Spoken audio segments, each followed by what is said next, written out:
Aloha. Aloha, everybody. I'm Jason, and this is Jim, Reverend Jim Kimmel. We've been here discussing, among other things, the Urantia book. And the Urantia book, we've had 15 shows, I guess, now.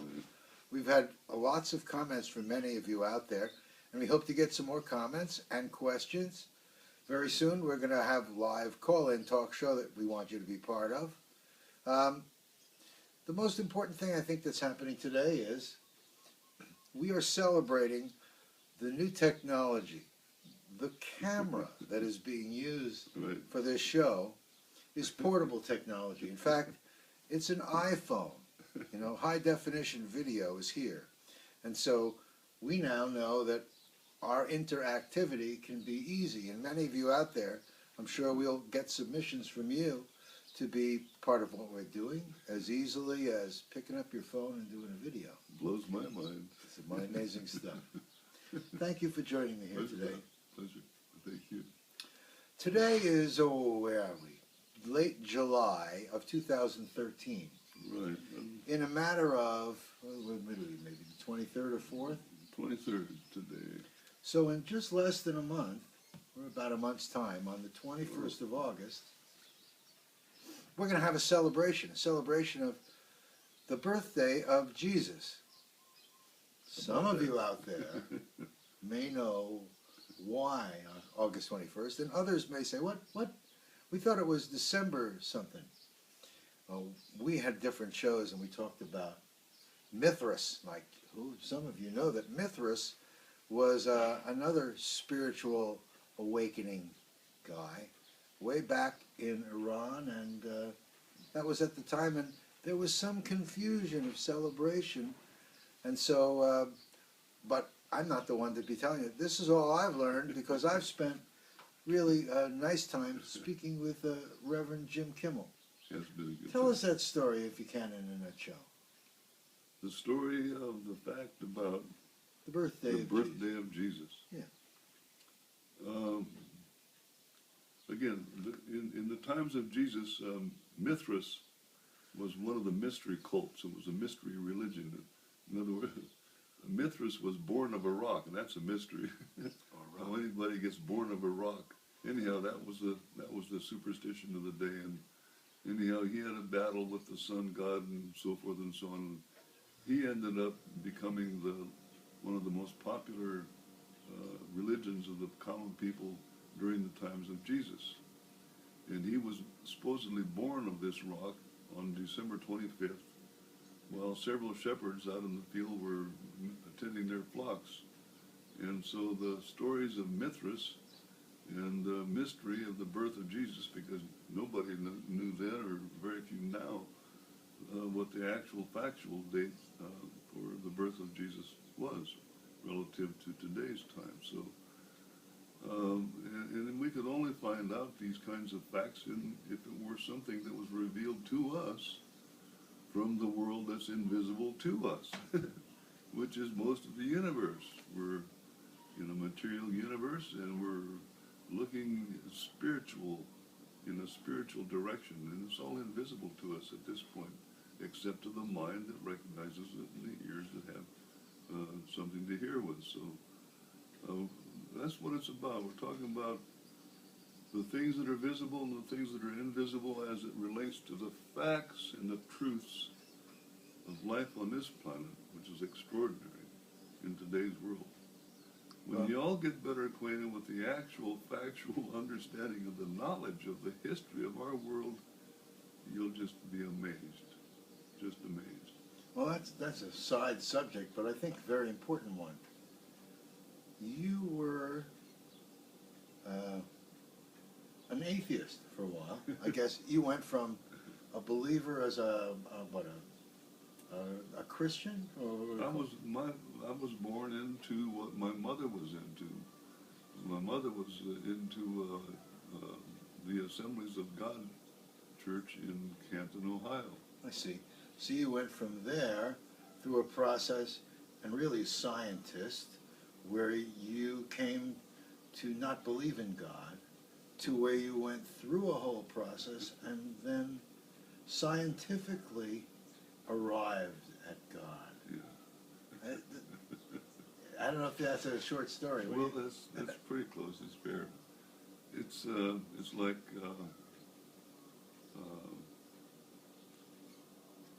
when I was a little boy, about 6 years old, I had to have my tonsils taken out, and I didn't know anything about anything at the time. I was only about 6 years old, so they put me out with ether.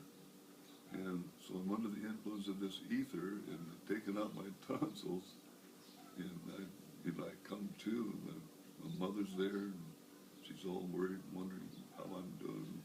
I open my eyes, oh, Mama, I want to grow up and be just like Jesus.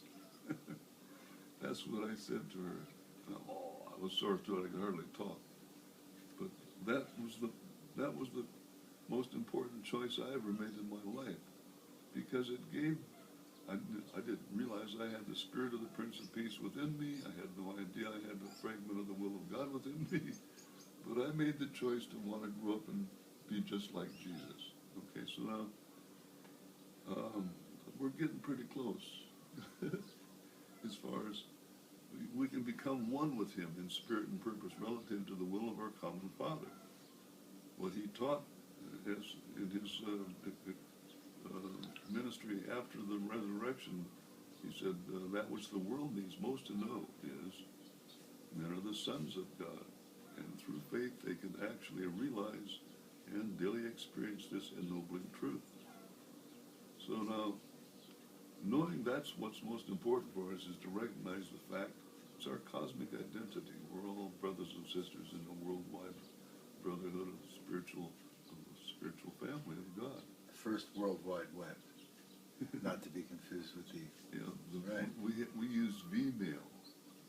You've ever heard of V-mail? V-mail? V-mail. V-mail. Remember Jesus told the story about the vine and the branches? Yeah. He said, I'm the vine, you're the branches. So, okay, since the day of Pentecost, that's the way it's been on this planet. Everybody that has come into existence on the vine is one of the branches on the vine of the times. So, in the times of the Queen of Hawaii, she was on the vine. Now it's us, and so forth and so on. So, like, doesn't matter whether you are Muslim or Jewish or... we're all branches on the same vine. Right. Catch that? Such a concept. We all kind of know that, but this really, you kind of knew anyway, but the Urantia book was really a pathway. That's what I'm best understanding. The church I grew up in scared me out of believing in God. I mean, it was too scary. And besides, we're dealing with facts, information. The church I grew up in presented me with the dilemma of choosing between fact and fiction. Did God create the heavens and the earth and all that in 7 days, or not? Is it a fact, or is it a belief, a fictional belief, based on a lack of knowledge in those days, 2,000 or more years ago? Was there a worldwide flood, or not? So, every time I asked questions, I didn't quite get answers, and I was told not to ask questions, and the law of the universe was asking you receive. So I was being stifled by my Sunday school teachers and scared by the preachers. I mean, every time I'd go swimming out in my dad's lake, I'd be fearful that second coming was going to take place, because the whole world was going to, all the water was supposed to turn to blood. And it was crazy, literally.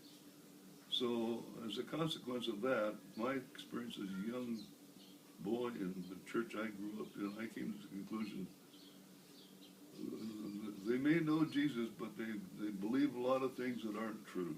And it's a fact. I can't do anything about it except that's a fact. And it doesn't make us any less equal or less loved by God. It's just about facts versus fiction. We have a divided brotherhood of the people of the world on earth. And in Hawaii, Hawaii is a good microcosmic example of the bigger picture throughout the United States and the world, We're a divided world. We're a divided nation. We're a divided state. We're a divided kingdom, spiritually, because we don't know the true facts about the most important things in life, which includes God, Jesus, the devil, Satan, and so forth and so on. And when we know the facts, hey, then you're free of the fictions, and you're free of the lies, you're free of the false answers, you're free. The truth is liberating. Jesus said, you know the truth will set you free. Free of what you don't know, free of what you may have believed to be and wasn't. So it's all about liberty, getting the more truth you know, the freer you are of the influence of evil and sin and iniquity on this world. So, And not necessarily in any way on the physical, no, right? no. That's the big thing. We all, or many people, pray and tie it to their earthly treasures, their earthly lives, when in fact, here's our link to being part of God, like you say, a splinter Well, look, of God. as we sit here, as Jason and I sit here right now, we're the same thing you are. What's true for him is true for me, is true for all of you. And it's like, the spirit of the will of God is within Jason, the spirit of the truth of the Prince of Peace is in Jason and I and you. So as we talk to one another, the questions may or may not be inspired by the spirit of the Prince of Peace or not. Whether it's us or him doesn't matter. When you're one with him in spirit and purpose relative to the will of God, you're one with him. In other words, you can represent him because you know him well enough to do so. You can represent anybody you know. And I know Jesus. He's not only Jesus. Jesus is dead, but the Prince of Peace is not dead. His spirit of truth is in each of us, and he is the sovereign creator of our universe, Michael of Nebadon. And these are facts that can be learned by everybody. It's new knowledge, new information. We're in a new world. We're coming from a world from way back up into the world that was made possible by the life and teachings of Jesus. Without his life and teachings, we would be 2 ages or more behind where we're at today. Because of the life and teachings of Jesus on this planet, he made it possible for his spirit of truth and the will of God from the Father of us all to come live in the mind of every human being born since the day of Pentecost on this world. So we're actually in what's known as the post-bestowal Son age. And like I say, we're 2 ages ahead of where anybody on a normal world would be. And at the same time, we're beginning at the beginning of our lives as a little one. Each of us go through all these different ages that are between the age of the planetary prince and the age of the post-bestowal Son. And we're talking. These words may or may not have too much, you may not have understanding, but some of you have been following Urantia, URANTIA.org. You go there, you'll see there's a book, or you can actually get a book, a physical book. But Urantia means earth, and this book has quite a long history, and many people have said, well, you're talking about Jesus, and yet you're talking about something before Jesus, after Jesus, what Michael. There's a lot of detail, and with some of our shows you'll see some of it, and I know that Jim here will talk in a moment about it, but this is for your exploration. And the thing that I think is so powerful is it's a subject that's very personal. It doesn't matter. I mean, people are concerned that someone might know that they're reading this book because it's not the Bible. Yet it's talking about the same thing. And it's very, very, very much more satisfying than the reading of the Bible that I've done. There's a lot more detail. It's like if you really like to know what's in something, you delve deeper. This is really exciting. It really fleshes out a lot of the things in the Bible. This is one of the greatest gifts we could have ever possibly been given, and it's coming from God. and it's been enabled and made possible by the sovereign creator of our universe. As I say, he's the Prince of Peace, and his Spirit of Truth is in us. He made this book possible so we could begin to get acquainted with the facts of life, not only on our world, but throughout the whole universe. Our Father has given us an epical revelation of knowledge and wisdom and truth that so far transcends the best that you could ever want to learn in any of the universities on earth. It's all here in one book, and it's we're dealing with facts, and that's what's going to save us from the consequences of 200,000 years of rebellion on this planet against the will of God and the law of the universe. But this is part of a bigger picture, which will. Reverend Jim here you're jumping ahead of him. I think that I want to make sure that chain of story, because you're talking like religion, yet you came from a place where you gave up religion. So that's an interesting trail that you got back to where you are now. From the times of it must have been about 12, 13, 14 is the latest, I'm sure. By that time, that's when I decided there wasn't any God, because I had too much proof that I had been lied to and mistaught, and I figured, well, if they lied to me about death, they probably lied to me about God. Probably, maybe there isn't any God. Mm-hmm. Maybe they're just telling me a story to keep me controlled. Get control. So I decided, well, okay, I'll go. If there is a God, I'll discover it. If there isn't, as far as I'm concerned, there isn't any God. And then your interests, I know you were on the swim team, and I know you were involved in study of science of botany and physics, Yeah. right? Yeah, And took I guess you'd say, career paths. Well, I didn't know it. See, what I was doing, I was acting out the consequences of having made that choice. I wanted to grow up and be just like Jesus. Well, that meant I had to get myself a good education in facts. I found out going from elementary to high school, you get a few facts. You're more than the church. You got more facts there than the church. So I was having more fun learning from what I was getting out of high school and grade school than what I was getting out of Sunday school. Come to be, I didn't like to go to Sunday school because they weren't ringing my truth bell. So anyhow, I drifted away and finally I made a choice, a wholehearted choice to become an atheist, and that was the mistake. I threw the baby out with the bathwater, so to speak. I didn't realize it then, but of course I didn't know it then. I did that the Spirit of Truth was in me, and He never left me. I may have abandoned Him, but He knew I didn't really mean to abandon Him.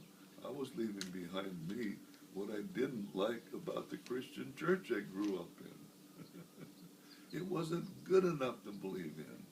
It's that simple. It scared me. I didn't want to have to believe all this stuff about doomsday and everything. It was too frightening. It was too unreal. So what got you back to looking at all this again? Well, the farm I grew up on, my dad's farm, 100 and some acres of natural beauty and outside of Canton, Ohio, near a little town called Hartville. And my dad had 3 lakes on his farm, so I had a lot of time to swim and play in the lakes. And it was like a laboratory. My dad's farm was like an ecosystem. It had all kinds of land animals and water animals and birds and everything there. Everything was like a magnificent ecosystem in a little microcosmic sense. And that's what I was immersed in all the time. As a kid, it was heaven on earth to me. So like,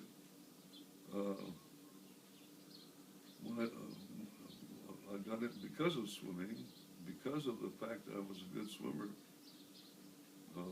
just from having grown up there, one of my dad's friends asked me if I ever thought about getting on the swimming team at McKinley High School in Canton, Ohio. And I didn't even know they had swimming teams. And so I said, yeah, well, that sounds like fun. So he took me and introduced me to the coach. about the 7th grade. So after I was through going to country school in Hartville, I'd hitchhike down about 13 miles to Canton and go swim with the swimming team from the high school, with the high school swim team, work out and try to get used to it. Right. So when it come time to go into the 9th grade, I was going to transfer and go down to McKinley High School. So that was the only high school in Canton, Ohio, or nearby that had a swimming pool, let alone a team. I see. And so, but we had swimming meets out throughout. We got to travel a lot. That was one of the nice things. I got to see the state of Ohio. My parents couldn't afford to take us on trips, but I got to take a lot of trips around the state on these swimming things and see a lot of country. And every year, the state championships were in Columbus, Ohio, at Ohio State University. In Ohio State, I come to discover was the university where the best swimmers in the world were swimming and had been swimming, and so I started to become friends with swimmers from Hawaii in the mid-50s. Bill Smith, Ford Kona, Dick Cleveland, Yoshida, all kinds of brothers. Anyhow,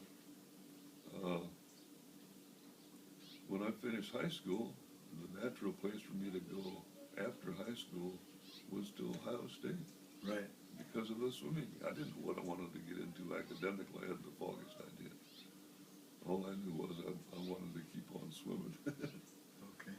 So, and my friends in the team, I'd take them up and we'd go up to my dad's farm and go hunt rabbits and pheasants and bring them back to Columbus and have them fixed for us. And then they gave, well, you got to come out and see our place. So they came out and visited out here back in 1955 for the first time. Out here to Hawaii. Yeah. And so, here you are, and now, where did you come upon the book? There you are, you're out swimming, you're at Ohio State, you're coming visiting here. Yeah, well, because I was an atheist, I was trying to figure out, where did it all come from? Where did the life on this planet come from? It got to come from somewhere. Everything's got to come from somewhere. So, I think, well, life must have started in the ocean somewhere on Earth way back when. Here's Hawaii out in the middle of the ocean. They got a university. Maybe they got something going in that area where I can investigate marine science, marine biology, marine origins of life and stuff like that. So, I came out for that purpose after summer school at Ohio State in the summer of '56. And I just got a private pilot's license from Ohio State Aviation School. So me and Dickie Lee, my buddy, we flew from Oahu over here to Maui one afternoon, chartered this little airplane for about $8 an hour. Didn't even have to pay it for the time it sat on the ground over the weekend, just tachometer time only. Wow. God, it was fun. I bet it's more than $8 an hour now. Way. Yeah. At any rate, where were we? You were coming over with Dickie. Anyhow, the University of Hawaii didn't have what I was looking for, and Spirit of Truth led me to rediscover a nice young lady that I met the year before. A beauty, as a matter of fact, to the max. Anyhow, I reconnected with my wife to become, and we started going together. And so, as I increasingly discovered that the University of Hawaii I didn't have what I was looking for. Talking it over with my lady, we decided, well, maybe I ought to go back to Ohio State and keep going in the direction where I had discovered botany was the most basic science I could discover. I had discovered that. The study of plants. You'd never guess it, but the study of plants helped educate me about myself. I mean, everything about plants is true for animals. And so I didn't even know that we had been evolved from plants until I started getting into the facts of life, as it were, beyond the knowledge of my parents and my relatives and others. Mm-hmm.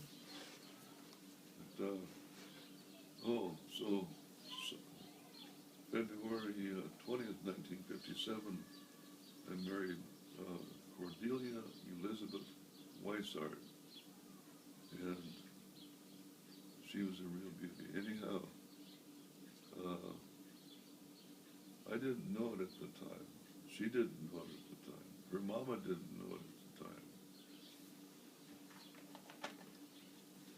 I didn't discover it until the time I read this book, Hawaii's Story by Hawaii's Queen, Leo Kalani, in January 1973 on Kauai.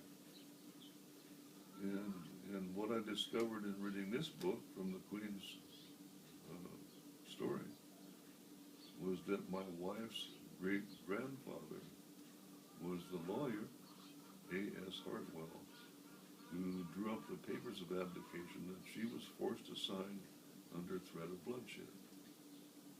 And that just blew my mind. I had no idea that there was such a skeleton, so to speak, in the closet, of the family tree. But her mama, my wife's mama, she didn't know how Hawaii came to be part of the U.S. It was just something nobody ever talked about. It was just the way it was, and the details weren't discussed, and if they were known. And I mean, our children's grandma grew up as a little girl on the Molokai Ranch. Her dad was A.S. Hartwell's son, Charles Hartwell. So,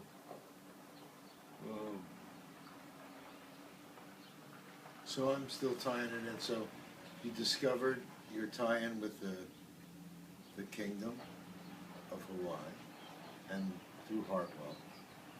And is that what got you looking at? I'm trying to see where you came to grip onto looking more at religion and really go back onto the path.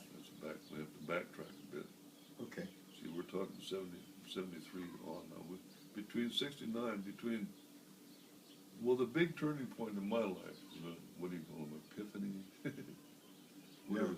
The major accomplishment of my life occurred in sometime in March or February, I guess it was February of 1969. Okay. Now, what this was all about had to do with, again, I was being led by the spirit of the Prince of Peace. I had to go through all these gauntlets of life and areas of education and experience in order to set myself ultimately free from the limitations I imposed on myself to be an atheist, which I didn't know I was doing. But of course, like I told my partner here the other day, it's been sure glad you had charge all along. Much better program than I was looking for. So, at any rate, science, I mean, It's February 69. Ecology, the word ecology. I discovered the word ecology when I was studying botany in undergraduate school. In all the different areas of botany, ecology was the section that I identified most with because of the natural circumstances of my dad's farm. Like I say, it was a little micro ecosystem. And here I'm now studying ecology and ecosystems of the world and on a university level, and everything at home is beginning to make increasing sense and understanding because I didn't know the facts then. Ecology is different than botany. Botany is the study of plants. Ecology is the study of Home. Ecology. The word ecology is derived from the Greek word oikos, oikos, world. So ecology is the study of our world and everything on it, how it all relates and interrelates is sustainable in itself. It's a system of everything that's interrelated and dynamically interdependent. Much like your farm was back with Little your father. microcosm. So here you are studying ecology, and I'm still looking to see when you're reaching out to read and find. Well, I'm still looking for where everything comes from. See, I'm learning the facts of science. I have to learn the facts of science to understand facts that go beyond the Right. facts of So you science. weren't looking at religion. You were looking at facts of The science. last thing I was thinking about was God or looking for God. I didn't know I was searching for God. I had no idea my quest for truth. Truth was my quest. The truth is what rang my bell. The truth is what satisfied me and made me happy. And every time I discovered the truth, the happier I became, whatever it may have been. But I didn't know that the truth I was experiencing, the discovery of within myself, was coming from the Prince of Peace. His Spirit within me and within each of you is the source of all the truth that we discover relative to all of the facts that we discover. There's a truth for every fact. But So this book, here I am, I'm going back to your, I'm trying to keep you on the target here. Here you are in February of '69. You're now studying ecology. Had been. Significant things happening in your mind. Well, I had been. Ecology led me to, again, it's, in 1955, I got to go back because my advisor, who was one of the best ecologists in the world, was called to Washington, D.C. to testify to the U.S. Congress as to the ecological effects of nuclear weapons testing on the environment. He told them, hey, you're 20 years late asking the question. You changed the whole ecosystem of the world, and you had no regard for the consequences. And we have no before to compare the after to. I can't answer your question. We don't know. We have to assess what we can assess based on what we find out from this point on. So from then on, the government began to get funding outward to the universities to start doing basic research on this frontier of radiation biology, radiation ecology, and stuff, marine. So,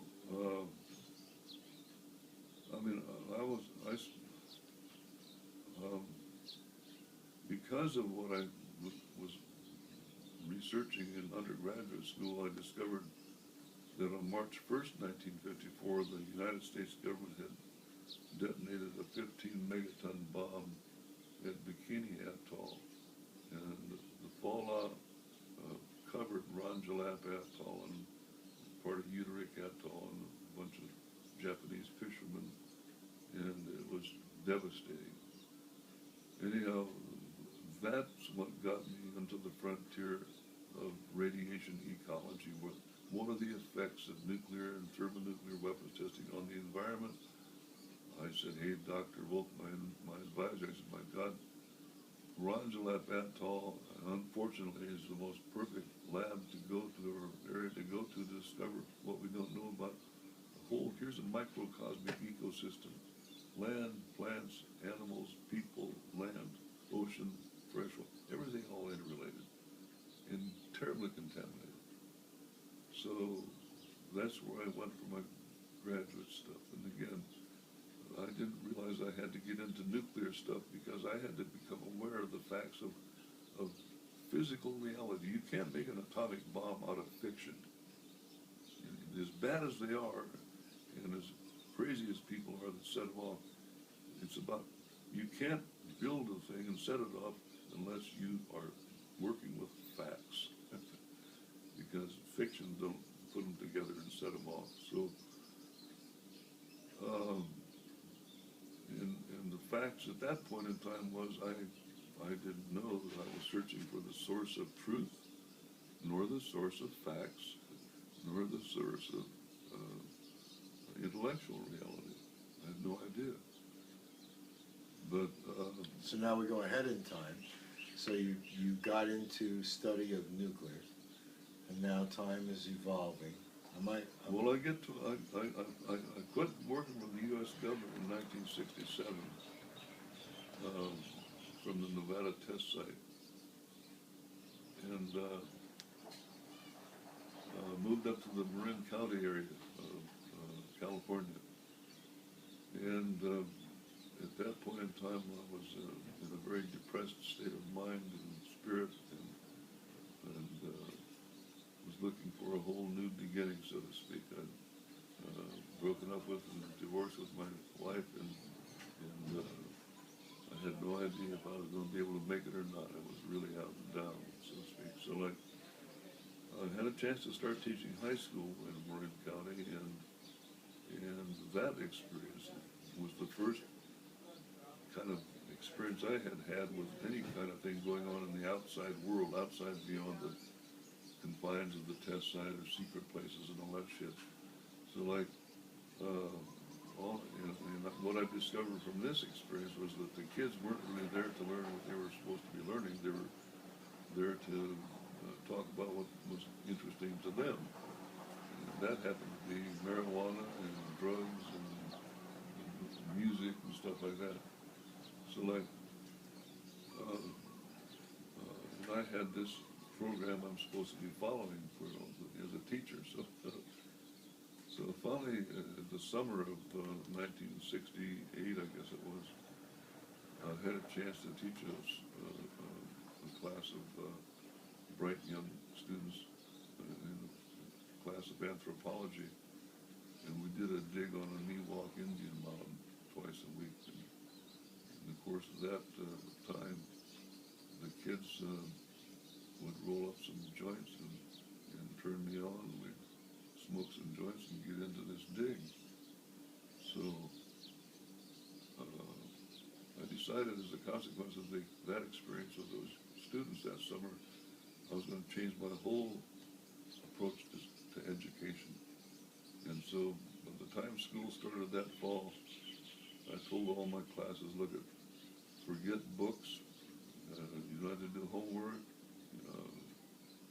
you don't even have to be here if you don't want to be here, but if you're going to be here, this is a question and answer class, a whole different thing. And so like, I figured if I could share with these young people the essence of everything that I knew to be true and factual, then we'd be on the same page of understanding. Because the more facts you know, the more you can understand, and so forth and so on. So we started a process of a whole new approach by my asking my students in each of the classes one day, as first or second day class, I said, well, is everybody here?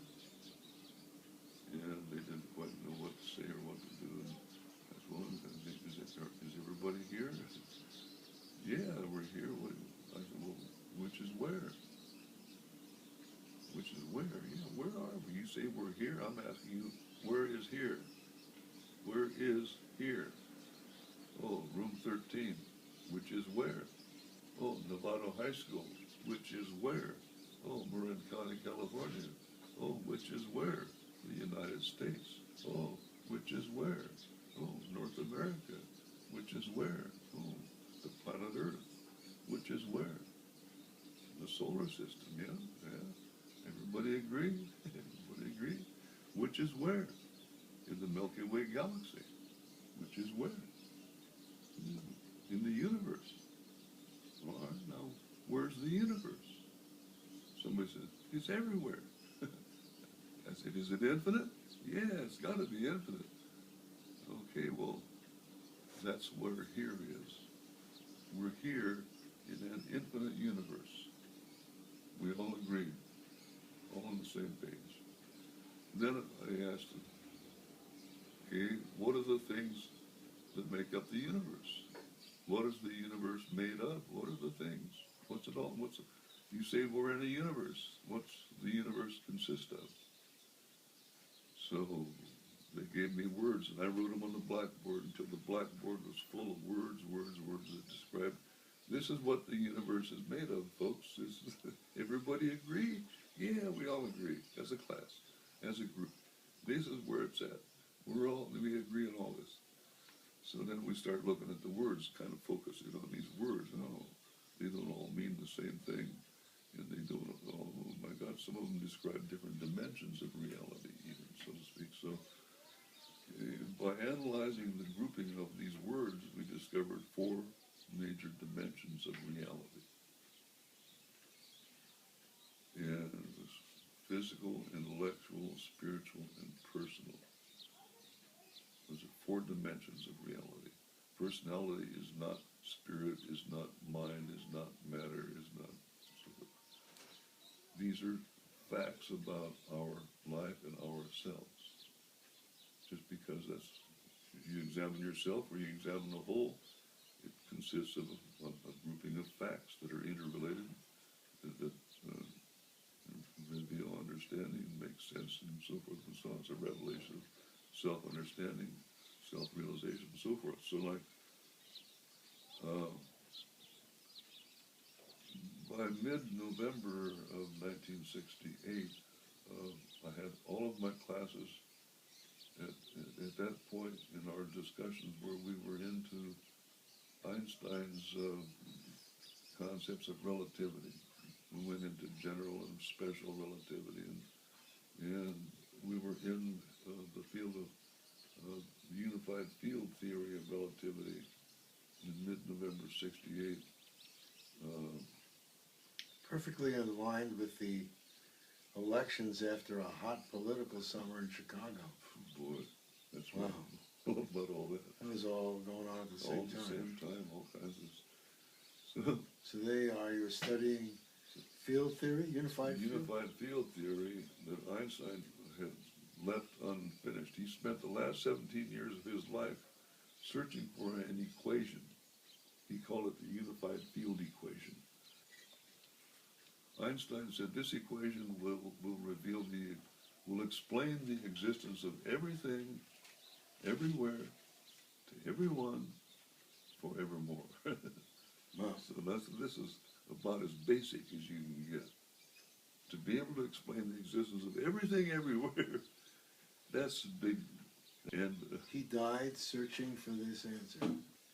He was searching for this. searching for this. He was working to discover how he could explain the existence of everything with one little equation.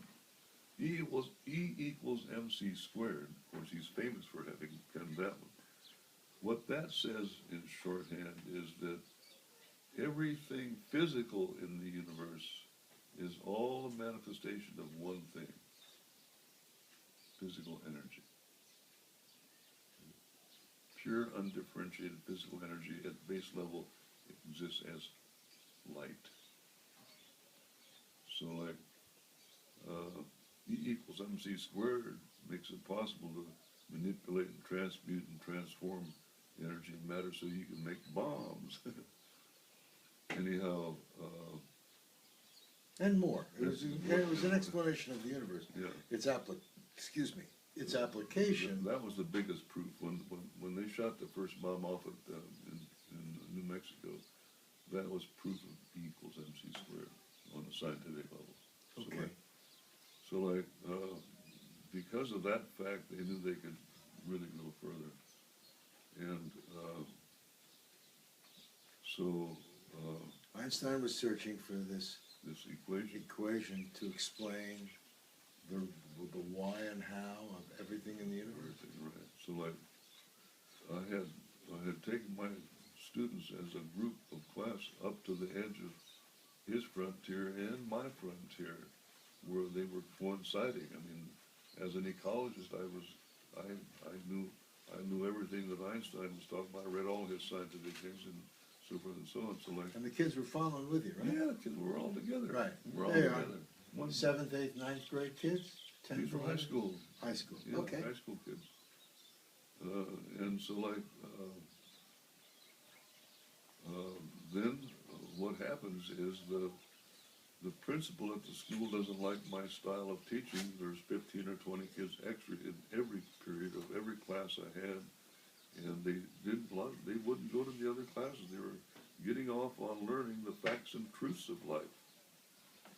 So, to make long story short, I didn't know it, but my principal was conspiring with the police to ensnare me in a conspiracy that they created involving one of the young ladies of the high school who had been busted for something, and they were using her to try to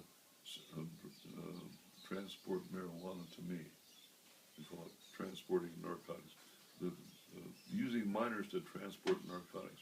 I was looking at 10 years to life in San Quentin, really, literally, in 1968, because My principal conspired with the police to set me up so he could get me out of his high school because, something radical was going on. Children were learning and getting off on it. And sure, it was different and so forth. But hey, that's what it's about. Live and learn. And one way doesn't work, try another. Maybe there's better ways to do everything. So here you are in the middle of that. So this is mid-November 1968. So by the end of the year, 1969, I finally got into a position where I could start writing up a paper, a scientific type paper having to do with what was happening with me and my students as an educational experience on the frontiers of educational reality, so to speak. And so I wrote up a thing that got me to where I was at with the kids when I left off. And I just kept on going with the questions and answers and getting the questions and answers and so forth and so on until finally I had it all figured out except one thing. And I was having a hard time visualizing how three great dimensions of universal reality, three infinite dimensions, what would they look like before they were three infinite dimensions? Where did these three infinite dimensions of physical, intellectual, and spiritual reality come from? And that's like I say, E equals MC squared explains all of the physical, but hey, to explain all of the other two dimensions, plus personality, is another dimension as well, that I had integrated at that point in time. It was on the table, I just didn't see it. So one day in Penn Grove, California, where we were living at the time, I got a knock on the door, and a friend I just met recently popped in, smoke a joint, talk story, and see what's happening. And turned out, as a coincidence apparently had, I didn't realize again, the Spirit of Truth does all the coordinating of these different branches of the vine. In V-mail, we forgot about V-mail, see? V-mail is a message direct from the Principes to you through the vine. Okay? The vine is in every branch. So if you get some V-mail, any revelation of truth is a flash of V-mail. You run the truth bill, you get new truth. So here you are, your friend came over. Friend comes over, who happens to be a mathematician in the research laboratories for IBM in San Francisco, in the Bay Area there. And so we get talking about my thing with the high school kids and Einstein's stuff and up to where I'm at with all of my research. So I've got it laid out on the table, all spread out, and we start looking at stuff together, and I'm telling him this is where I'm at, blah, blah, blah. So I finally got to that one last one where I was telling him I have a hard time figuring out what it would look like where these three infinite dimensions were one. And so all of a sudden he looked and he said, well, God, one equals infinity.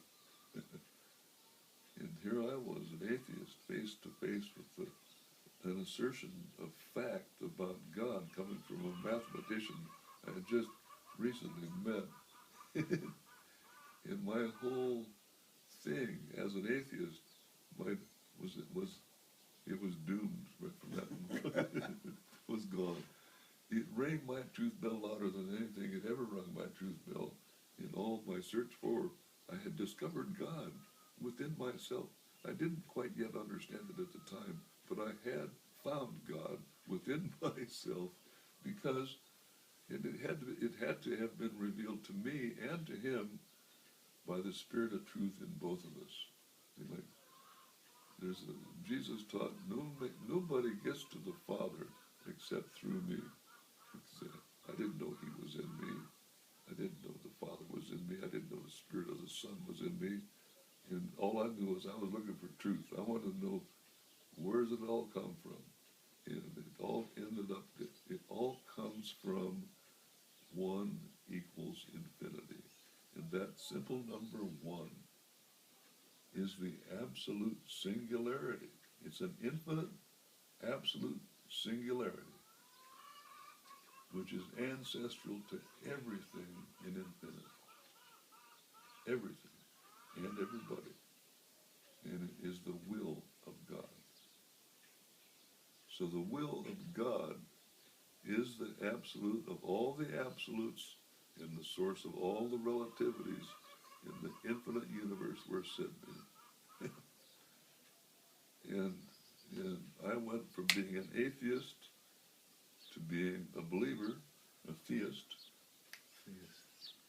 instantly. I mean, and my head was like a slot machine paying off in Vegas for about a week or so. And all these facts of life that I learned were all of a sudden gaining new meanings, new values. I see the bigger picture. Wow, getting better, getting a bigger view, a broader view, a wider view, getting a God-side view. And I didn't realize all these things were developing within me in response to my searching and seeking for knowledge and wisdom and truth, because I wanted to grow up and be just like Jesus. And I still didn't know who he was, really.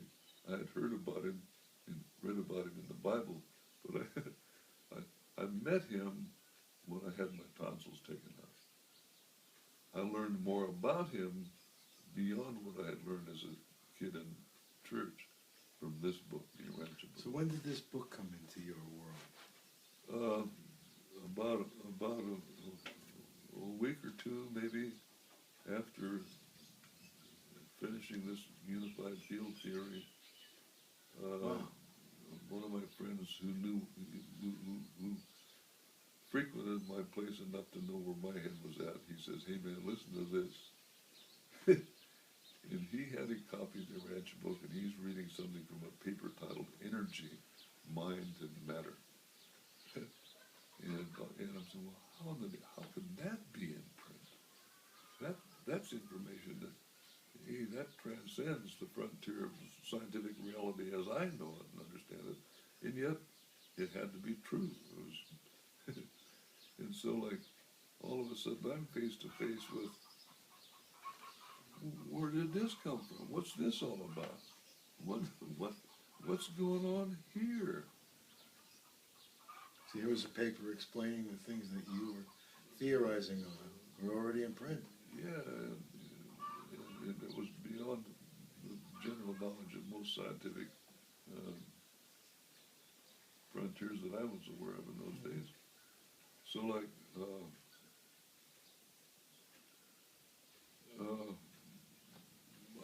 I started looking through the book, and I get into the back of the book, and it's all about the life and teachings of Jesus, and I'm reading about Jesus and getting acquainted with him because I didn't know anything about him other than what I'd heard about him in Sunday school. And the teachers in Sunday school didn't know any more than what they had learned from what they had read in the Bible, whatever version it might have been that they read from. Right. So all of a sudden here I'm reading about the life of Jesus. Oh wow, his birth. Wow, August 21st. We're back to where we started. August 21st, Jesus born. 7 BC, when you take into account the changes and the corrections in the different calendar systems that existed between the actual day of his birth at that point in time until today was in the date, the anchor point in time right now is, this book is a gift of AD 1934. So from 1934 until now, or back till when Jesus was born, it turns out to be August 21st, 7 BC. So when August 21st, 2013, that's the 2020th birthday party. Right. So, See how we came to that? And so then you were starting reading the book. That was somewhere like 69. So here you are 44 years later, is that right? You're right. Yeah, 44 years And you've been later. reading the book, and there's all kinds of conversations. This is not something local, right? Meaning, it's local to you, you've been reading it for 44 years, and sharing, and probably have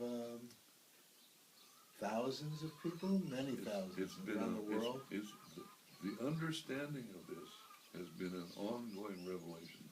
I've read this over and over and over and over with so many people, so many times. And every time you learn more. And truth is a growing reality. Living truth is dynamic, it's growing. So like, as a spiritual personality, we can feed ourselves the knowledge, the truth, the wisdom, and we can grow, we can become robust souls, so to speak, because of the spiritual intake of the knowledge and information and truth that we're getting relative to the facts and truths and ideas of life. I think you've heard me say that this Urantia book is sort of like reading War and Peace, because it's such a big book. It's a big book. Yet it has a little bite at a time. For someone looking at it for the first time, any thoughts on what's a good way for them to jump in and find something so they don't get overwhelmed with it? Well, you can open it, literally, you can open it anywhere and guaranteed there's going to be something there to excite your imagination one way or another. Guaranteed. It's just the quality of the language is so good and so pure and so true. It's extraordinary, and this book is an extraordinary book because it is authored by superhuman beings, and this is extraordinary. This is not an ordinary kind of a thing. This is an epical revelation of God. This is the same thing Jesus was in his day and age. Jesus was is an epical revelation. This book is an epical revelation. Epical meaning Uh, of stature, of significance, is that what we're talking about? Yeah, well, like our geological epics, you might say. You're familiar with the major epics of geology, the Mississippian, Devonian, Silurian, all the Cambrian, all those are different epics. Okay. And within those epics, there are eras. So now, an epical revelation on a spiritual sense, on the spiritual level of facts of reality, we've had 5 epical revelations given to this world from the time about 500,000 years ago. The human race had been in existence for about 500,000 years. And then there was this family, the Sangik family, over in the highlands northwest of India. This one family began to have children who turned various colors of the rainbow when exposed to the ultraviolet rays of the sun as they grew up. So this family had about 17 children, as I recall, in total.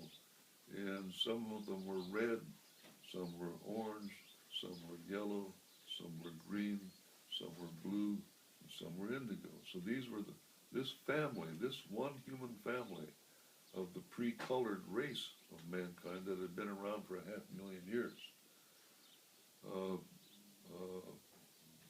gave rise to the 6 colored races of our world. Obviously, some of them aren't in existence anymore. But again, that's another part of our story having to do with the history of our world.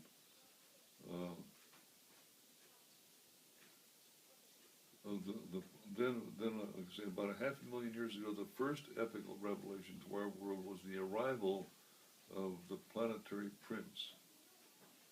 The planetary prince of our world is a superhuman being. He's of the order of the Lananandek sons of the local universe, and they are the administrators of individual worlds.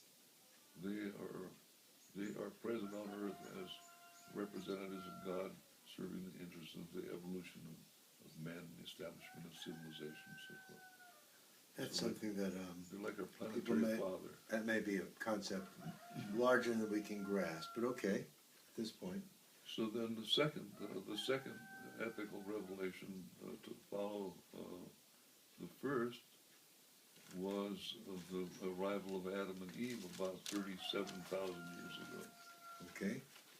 Now, between the time of Adam and Eve's arrival and the arrival of the planetary prince, that's nearly 500,000 years. So, 300,000 years into the normal administration of the planetary prince and the evolution of man, everything's going fine. Then the sovereign of the system of worlds that our world is a member of, the sovereign of the system that we're part of was known as Lucifer, and Lucifer came to the conclusion in his mind that there was no God. I'm just making a long story short. Yeah. And Lucifer instigated what became known as the Lucifer Rebellion with his Declaration of Liberty a couple 100,000 years ago. So we can't really understand the history of our world without having some knowledge of these great events that took place in the past, because they're so integral to an understanding of the present. Way before Adam and Eve. Way before Adam. And Adam and Eve were physical beings. They were physical beings. And these other beings, Lucifer, for example, They were all spiritual beings. were spiritual beings. See, so these Invisible. are concepts many of us need to grow into. Right, yeah. You New know? knowledge, new information. So there's first, second, what's next? So Adam and Eve were here. Adam and Eve were here, and they were, if they had done as they should have done, they would still be here as our visible superhuman planetary rulers, as it were. But because of not doing it, that's where their They mortality came in? They defaulted on their mission after 100 and some years, and as a consequence, they were reduced to the status of human beings, and they lived to be a little over 500 years of age, and then they died a mortal death. So now then, they were following Adam and Eve, about 4,000 years ago, the third epical revelation came, and that was Machabenta Melchizedek. And 4,000 years ago is just about the time of Abraham. It was exactly in the times of Abraham that Melchizedek bestowed himself as an emergency son of the local universe to uplift the knowledge and understanding of God on our world, because our world had been chosen by the creator of our universe, our older future brother to be Jesus. See, before he was Jesus, he's the sovereign creator of the universe, and he chooses this world to experience the experience of his final bestowal in the likeness of the creatures of his world. Now, why would I have heard about Abraham and then the subsequent epic bestowal, epic revelation with Jesus, Michael, the fourth, right? So, why was it that suddenly the world picked up awareness of Abraham? I don't think very many people know of Melchizedek. But yet that was the He's talked about influence. in the Old Testament, Hebrews, and some of the books of the Old Bible talk about Melchizedek as the Prince of Salem. I see. So a lot of times they credit he's the voice of God that Abraham's talking to. It explains it in here. Okay. Yeah, It explains it in the Urantia book. yeah, the whole story. There's a of regular Abraham. Bible. I'm always curious, where does, when I was a little boy and I was Jewish in upbringing, and in my Sunday school, Saturday school, we learned about Abraham from the city of Ur Yeah, and that's right. and his experiences with God.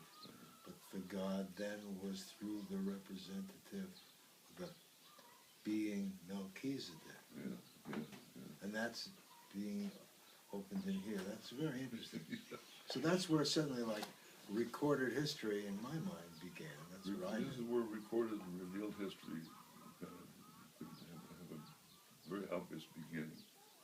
The times of Abraham and Melchizedek are extremely significant relative to today's world, because Melchizedek was a divine son of God here on a mission to keep the light of truth from being extinguished before the Creator appears to incarnate as a human being. He didn't want to incarnate in a world where people were completely blind and had no idea about God. So, like, as a consequence of the teachings of Melchizedek, he trained hundreds and thousands of teachers and missionaries who went to all the inhabited world of those days and years and brought new word of God and truth. So, like, he was a major, had a major impact on the spiritual environment of every religion that now exists in the world. They've all got roots to Melchizedek. When we see that Abraham had words and influence from Melchizedek, he was not the only one. He was one of many thousands, probably, throughout the world. So there were many religions and many. Well, the world was pretty dark in those days because of the fact that our world had been put into quarantine. All the circuits had been severed. There was no sign of being connected to anybody anywhere else in the universe. We were isolated. All the worlds that joined this Luciferian line became isolated and quarantined and remained quarantined until the Son of the Order of Jesus, the Paradise Son of God, shows up and starts to set things straight. There's a lot to grasp. I imagine that many of you out there would like to get some hands-on the book and see more in detail and ask questions of Jim. Jim, you don't mind I give you your email address right now? Fine. You'll see it at the beginning or the end of the show. Peace, P-E-A-C-E, Inc., I-N-C, at Maui, M-A-U-I.net. If you have questions or comments, please feel free to contact Reverend Jim. You know, I am always excited to see that people, it's like unpeeling of an onion. I know that's what happened with me. You know, I started talking to you about it and unraveling things and unveiling things, and I easily and quickly got past me being Jewish or not, and see people that are Muslim that are sharing and reading with you, and Christians, and people that have, you know, not even disclosing, and it doesn't matter what they are. But there's a real clear understanding of the brotherhood of man, and a real search for truth. It's a very powerful thing. You've been a really important catalyst. Thank you for all that you're doing. Oh, pleasure. It's a joy to be able to share all this with people.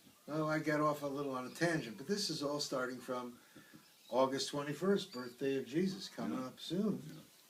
And if you miss it this time, we're going to have 2021, and many of you will be joining us. We hope that what you've seen here today was of interest, and you'll share it with others, and get back in touch with us. One of the things I've been working on has to do with reinstating the kingdom of heaven that Jesus started back in his day, but which failed because he was not accepted, his teachings were rejected, and he was killed. So the kingdom, as Jesus tried to start it, failed, but he can now help us reinstate that very same kingdom in our day and age as a service to us, because he needs us as much as we need him if we all want world peace. So the spirit of the Prince of Peace is the only sure and safe way to get to the actuality of the fact of and the existence of world peace, where every man, woman, and child on earth, nobody goes to bed hungry, nobody goes to bed scared. It's like there's more than enough here for everybody. Absolutely. And we're all sons and daughters of God. It's a big family, so let's take care of one another as a member of a big divine family. That is such a powerful message. In the world that we live in, where we see lack, we see people hurting, it is clearly, you know, that's part of the, it's more than a responsibility. It just comes out as part of who we are. I hope that all of us will be more in touch with that and jump into getting more and more in touch with what we're doing here. We are very happy that you joined us today. We look forward to seeing you again. All right. I look forward to seeing you again. Yeah, for sure. It's always a pleasure. Indeed. Much love. Aloha.